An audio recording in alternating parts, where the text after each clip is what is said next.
Okay, folks, top of the hour and morning all. Welcome on this inspirational day. So I think, Lee, that's what we're talking about today, is it? So let's go over to Lee and find out who, what, and why she's inspired this morning. Well, welcome everyone. Good to see you all. Great to just connect. And yeah, I think I've often wondered about this idea of inspiration. Why do we need it? What is it about inspiration that is important to us? Do we? I think somebody spoke about, at some point in time, we spoke about being self-motivated, that when you've got a sense of purpose and passion, do you not just keep going? And do we need some sort of outside source that sparks something within us that inspires us beyond ourselves, or to keep going and persevering? And I always come back to the point, to the point that inspiration is necessary because life is tough. And when you're dealing with ongoing, and I think sometimes, if any of you, I think it came out in almost everybody's stories, is that even when you're going through a rough patch, sometimes what happens is it's not just one thing. It seems to be there's an onslaught. It's this bombardment and barragement of stuff that comes at us in phases in our lives. And what is it that keeps our head above water, or keeps us paddling, or looks into the horizon and sees something better and more hopeful? And so it's, and I also come back to Mpumelelo's point from yesterday about a point of reference, about having a person or a belief or words, he used scripture, that create a picture or offer an alternative to where you see yourself now. And so you've got a different picture, or an enlightened picture of something that draws you forward into greater and better things. I want to use just a very simple example. And I have been watching in brief spurts a series on Netflix called Strong, and it's a competition between one of these reality shows, and it's one of the top 10 trainers, or 10 of the top trainers, personal trainers in America, partnered with a woman. So they're all men trainers. Of course, they have to bring this down. They're all male trainers, and then they are partnered with a woman who's never really done much exercise. She might be slightly overweight. She might have a little bit of a self-esteem issue. And it's about how can these trainers work with these women to achieve really difficult physical exercises, and so I'm trying to find the words, like obstacle courses and so on. And what is incredible is to see the determination, because yes, it's a physical battle, but it's mental. And it's for the trainer as much as it is for the mentee, or the mentor and the mentee, and having to work as a team to achieve a lot of these exercises. And it's that digging deep. I think that's what I take out of it, is this really getting to the core of you that is challenging your character, and that something gets pulled out of you that is greater than what you thought was there before. And that for me is inspiring, is that when you think there's nothing left, there is something more. And so I just share that with you by way of introduction, hopefully just giving you some ideas to spark your own thinking, which you probably have already done. So I hand back to the group to say, what does inspiration mean to you?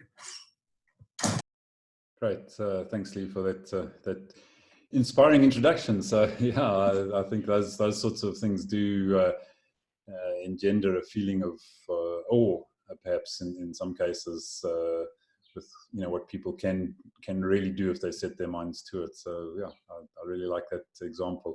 Mpho, let's come across to you this morning first.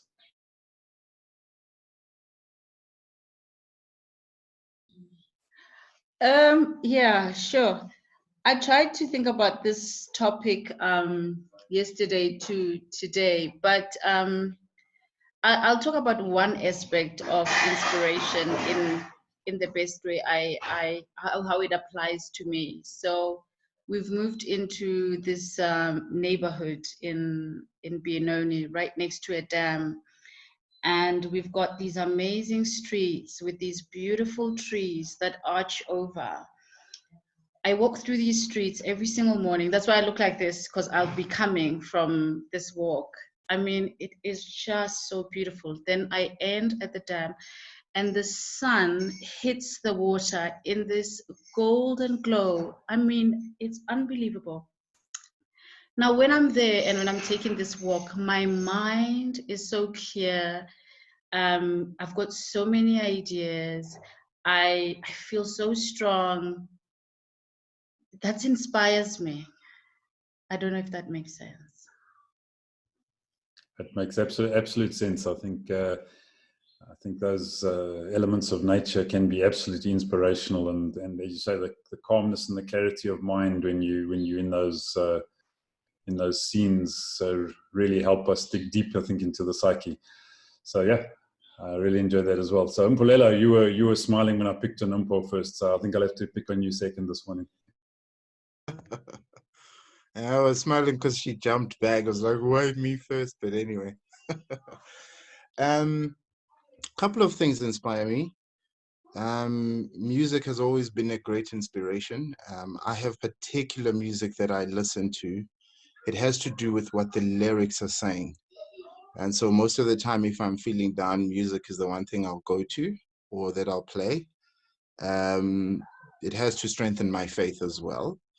The second thing is I enjoy gym a lot with my wife. So when we on the treadmill or doing anything, that physical exercise and the pain and the difficulty you feel, one, clears the mind, but secondly, I tend to say, if I can do the same in everything else that I'm doing, that as much as I'm feeling the pain and as much as it's difficult, but I keep going, because in my head I can envisage the health I'm looking at. I can envisage the physique I'm looking at, and it can be the same for the spirit and the mind as well. And as I said as well yesterday, scripture, very, very big inspiration for me.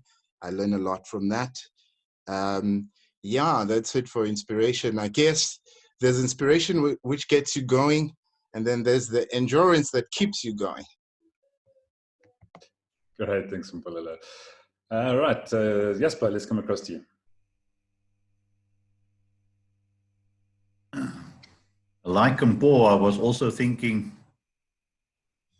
because depending on your mood of the day, you can be more creative in terms of what inspires you, and then other days you don't feel as inspired. So what inspires you? And I think what came up in me was two things. I'm inspired by the quality of people that come into my life. And I'm looking at this platform, and I'm thinking that before this platform, I did not really, I did not know them at all.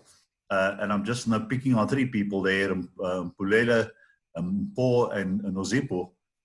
But just from meeting people regularly on this platform, and then I started to engage afterwards, I'm just impressed that there are this kind of quality of people, and it gives me hope for my own future, and especially from a generational perspective in terms of the networks that I can still build in my life that can be passed on to my children.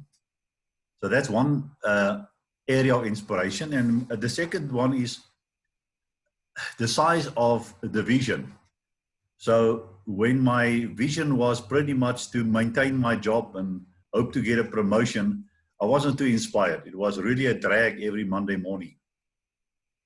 But when you can be around people who buy into, or we build each other's vision, and we can see something that can start very small, but where there's actually no limit to how big this thing can grow. Then yes, it's frustrating when it doesn't grow as fast as you intend, but the size of the vision is what keeps you going. And if plan A doesn't work, then you come back with plan B and plan C, but you have that inner inspiration. So those are the two points I can contribute. That's great, thanks, Jasper. Cecile, you had your hand up. Can I share a screen? Absolutely. Share screen. Okay, there we go. Done. There we go. That's my inspiration. Sorry, yeah, my inspiration is my twin sister. Since we were little kids, we've always competed, but it's not really competing. It's almost like matching. So you want to match what the other one is doing. And throughout my life, I didn't actually realize that's probably one of the things that's driving me, is the matching of maybe what she's achieving. Because when we were 30, when we were kids, she was 1% better in academics than I am, and I was a little bit better in sport than what she was. And then when she was 30, she had cancer, and she overcame that. It's now 30 years later, and she's clean. And then her other sporting stuff started, because in the military, she joined as a social worker. She joined the military because her husband was in the military and they lived in Langebaan, so there was no other job as a social worker there, so she joined the army then. And like you all know, it's a male world. And she worked her way up, all the way up to when she retired in February. She's a colonel, and you can see she's the military attaché in Sweden against all odds. But what I want to say about the other thing that she did while she was in SANDF, when she was about 40, she had a foot operation, and they put a pin in her big toe. But about 5 years later, she started race walking. And when you race walk, you have to straighten your foot when you step over your foot, but she can't really do that. But despite that, she's a Springbok race walker today. And she gets disqualified lots of times because she can't straighten her knee. But she keeps on going, and she's one of the top race walkers in South Africa. Then she decided she wants to take part in the Fittest Soldier, probably the last 6 years of her military. And she was declared the Fittest Soldier 4 years in a row, where you've got to do all these things with the men and the ladies and whatever, through up and under, and any of you that's been in the army know exactly what I'm talking about. And then last year I said to her, now you stop, because she has to carry like a 60-kilogram bag and run 5 kilometers with it, and she only weighs 58 kilos, stuff like that, because she was just doing her health in. But then she loves academics.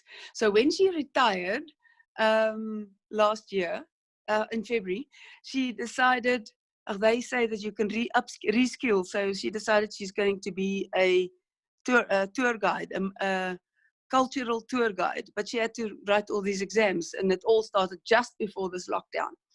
So she has written 7 exams in this last month and a half on 7 different provinces that you have to get 85% for the exam to actually qualify to be a cultural tour guide in that province. So that to me is like a flippin' inspiration to sit day in and day out and learn about the province, all the geography, history about the province, just to get that qualification. So yeah, she's always been my inspiration. She says I'm braver than her, but I don't know. She's been braver than what I have been in parts of our lives. That's it. Let's get out of the screen, Lasse. Great, thanks, Cecile. I think you've inspired me to go and lie down and take a rest. I'm exhausted after that. So amazing energy and amazing achievements from both of you. So well done. Herman, let's come across to you.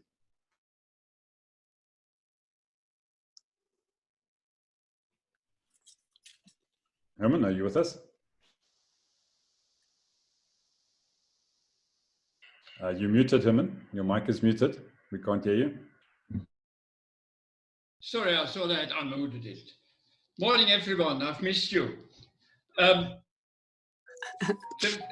very first thing when I saw what Lee suggested for discussion today was, what inspires me is being alive, or what the French call, I'm not sure whether I pronounce it correctly, but joie de vivre. And that is really what for me, one of the greatest inspiration is. I also have a collection of beautiful little video clips with beautiful pictures underlined with very relaxing music. That's something which inspires me. And one important realization I had in some years ago that made me understand that some mistakes are too much fun for not to be repeated. And so I do repeat, and certain mistakes I don't do only once. Another tool I use is I write my own aphorisms. And one I would like to share with you, because it was inspired actually by my daughter's artistic kind of involvement. She does mosaics and similar kind of things. And when she sent me a picture of one of hers, something kind of bubbled up for me. And I wrote, out of rubble, beautiful mosaics have been created. Out of broken rocks, mighty castles have been built. Out of dreams, new futures are born. Thank you. Great, thanks, Herman. Great, let's pop across to Solomon. Morning, Solomon. Good morning, how are you? I think there are a couple of stuff that really inspires me. The first one, it's music. Just like Mpumelelo was saying. Obviously, as you grow in age, music will inspire you a little bit different. And I think at the moment, where I am in my age and just having children, having youth in my family, the kind of music that I'm listening to inspires me to become a better parent, to become just a better person, and to also connect and get to understand them. But yeah, this platform also, it represents what inspires me in terms of having teams of people around you that has got different kinds of strengths and abilities and being able to share themselves. And this is very, very encouraging to be able to work around teams and find myself being a bit of a puzzle within a group of people, and being able to have value and receive value from us as well. All right. Great, thanks, Solomon. Appreciate that. Nozipho, let's come across to you.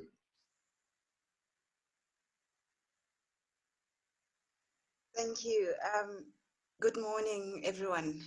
I think on my side, I probably draw my inspiration from a lot of things. I've been trying to scale it down, and I can't say which one inspires me more than the other. For example, you know, I get inspired when I see ordinary people do amazing things. Like that to me, like the things people can do just always knocks me off my feet. I love reading about that.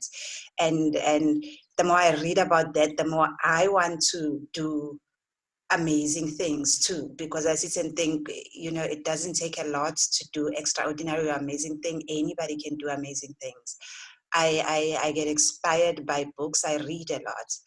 And I get inspired by my brother, for example. In my books, is probably one of the most intelligent people I've ever come across. And, you know, whenever I spend time with him, I always walk out feeling, wow, there's so much that I can do or I can be. I mean, from how he sees me to how I see him, how he is as a person, it inspires me a lot. And, you know, as far as my faith works, I'm inspired by my sister, who's like, you know, she's a deep Christian. She's a staunch Christian. And, you know, whenever I always say that, you know, I speak to her a lot on WhatsApp.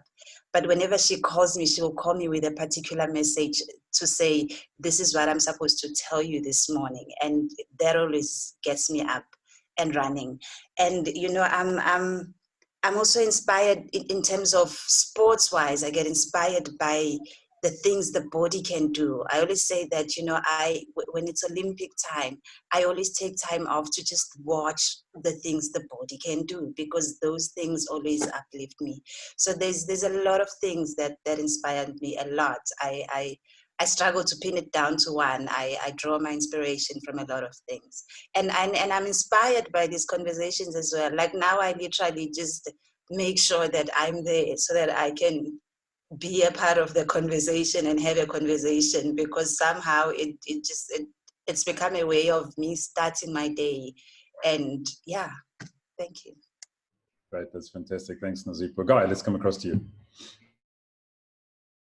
Morning, ladies and gents. Like many of the folks, I look at my inspiration at two levels. One is the daily level, the interaction with people on different platforms like this. During lockdown, it's been quite inspirational, chatting to people in the States, Canada, UK, Zimbabwe, Australia, etc., and their different insights. So that's very, very inspiring to me, because I learn quite a lot from that. I also get inspired from clients, because they have certain insights, and you've got to try and change their insights or adapt to their insights depending on what you need to achieve with them. My wife inspires me every day. Quite amazing. So she actually knows me very well after 38 years. And then at a deeper level, I suppose is over the past years, my teachings and readings of Buddhism, and obviously trying to reconcile that with real life and some idiots you come across from time to time, etc., etc. So it's trying to balance that and to be fairly simple. And the other one is the person, and you might be all horrified, is I've been following the person since the 1990s, where I saw a quote of this person where he says, I like to think big because I like to dream big because most people dream small. And that person is Donald Trump. And I'll tell you why. If you listen to him, he's never negative. Never negative, never ever negative. I don't condone his personal life, etc., but what his results and how he's result driven and his positive approach and attitude and what he has done, irrespective of all other bullshit, at the end of the day, he keeps his promise. And recently, about a year ago, I put together quotes, my 100 favorite quotes and sayings, which I keep on my desk with me, and I go through these from time to time. So it's a number of things. So the daily inspiration, and then the deeper stuff. Thank you. Thank you. Right, thanks, Guy. Trevor, let's come across to you.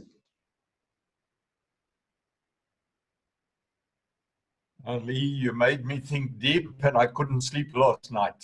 This thing of inspiration. So I had this thought, man, you know what? I wake up every morning completely inspired, and why the hell is that? So I had to try and trace it all the way back. And I sort of got back into my youth and realized that my family all around me weren't overly inspired. And that was in the early 60s that I realized that. But it wasn't their fault. Not too many other people were inspired, and I think it was because they came out of the war years, and so they were still trying to find their feet after about 15 years of just being out of World War II. And then I was trying to think of, well, what got me going doing all the things? I mean, I haven't told you some of the things that I've done at school and national competitions that I'd won and all that sort of thing. But that was coming out of an uninspiring family. And the first thing that I can really track back to is every day just arriving and doing things. But I would be up at 3:30, 4 o'clock every morning and looking at the sun rising while most other people were sleeping. By 7, 8 o'clock, I'd swum 5 kilometers. I had played in a band for an hour. Most other people were trying to get out of bed to arrive to school. I'd already completed a full day. As soon as school had finished, I'd already walked off 5 kilometers down to the surf, and I was in the surf. My folks didn't know it, but from 2 o'clock through till about 6 o'clock, and then I caught the late bus home, and then started that again early in the morning. What drives a guy to do that?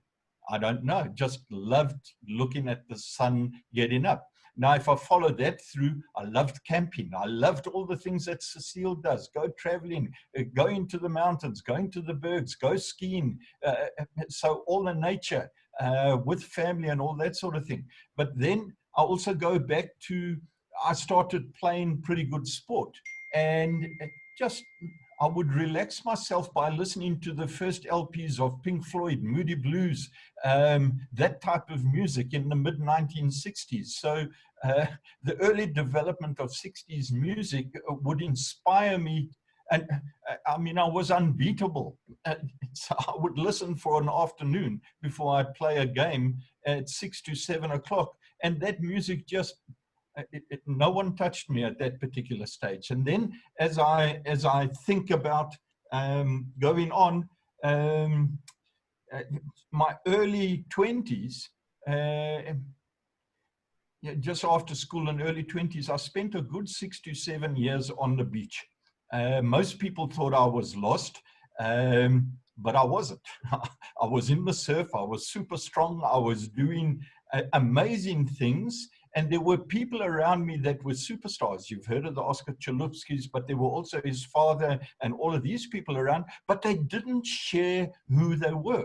And they didn't share what made them successful.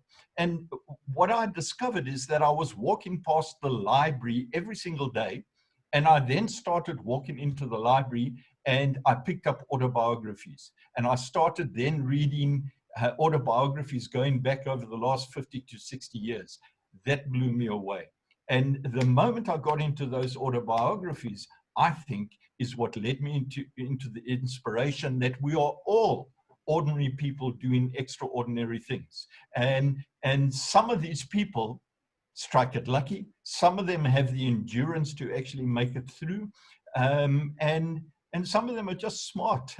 But ordinary people doing extraordinary things, I think, is the most inspirational information that I get. And this forum here has just confirmed that again. All of us came together here, didn't know what the hell we were doing, didn't know each other, and we've all confirmed. Listen to the stories of each and every single one. And I maintain there are 50 million stories like this here in South Africa. And that's what we've got to do to uncover. And everyone's got a unique and different point of view.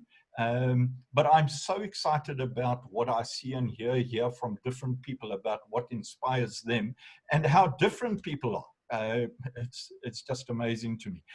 That's a snippet of what I find inspiring. Mpumelelo, when you write your book, I'm going to write the rest of the book about what else I find inspiring, and we'll launch these 2 books together. There you go. Inspired people start writing. Go for it. Fantastic. Okay, great. Well, that took us well to the bottom of the hour. So thanks very much. Lee, let's head back to you and find out what we're going to do tomorrow. Lee, you can't let him get away with that. No, Surely, yeah, thank you. I'll put a hand it straight back to you, Ivan, and say, tell us what inspires you.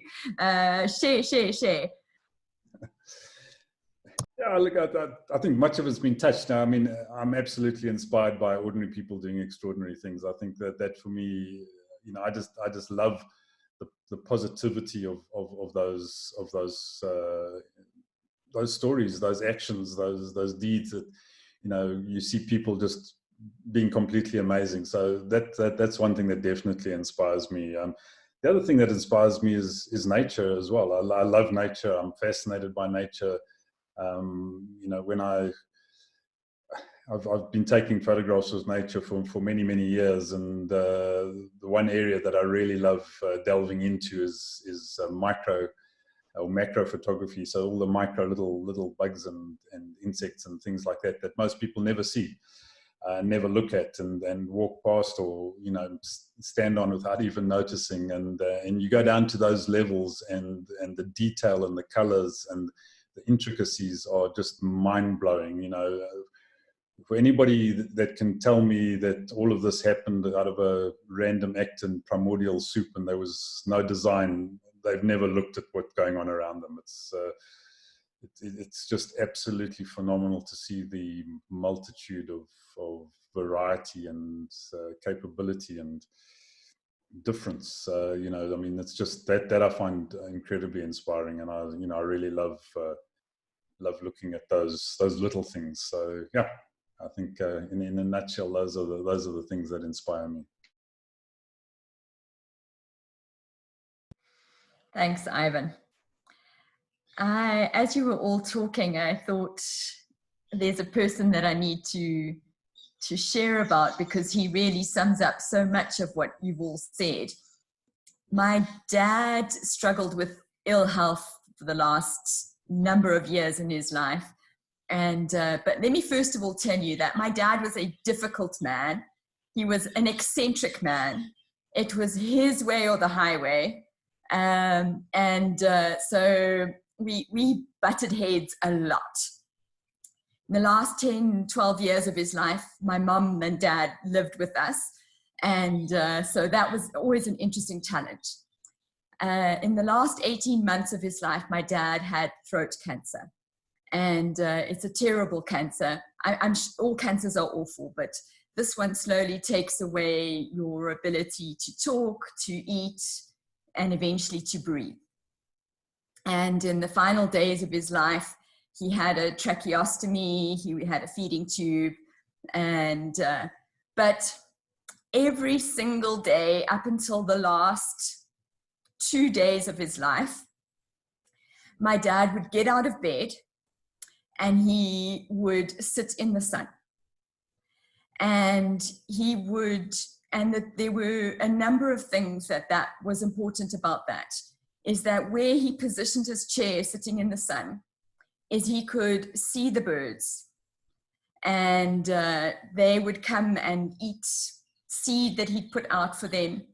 He knew which ones they were, and they would come and hop around him, and he could watch the buds grow, the little plants, and he would see them and how far they would go. And he could hold my mom's hand. And those 4 things, sitting in the sun, watching the birds, watching the plants grow, and just being close to my mom, was the joie de vivre that Herman's talking about.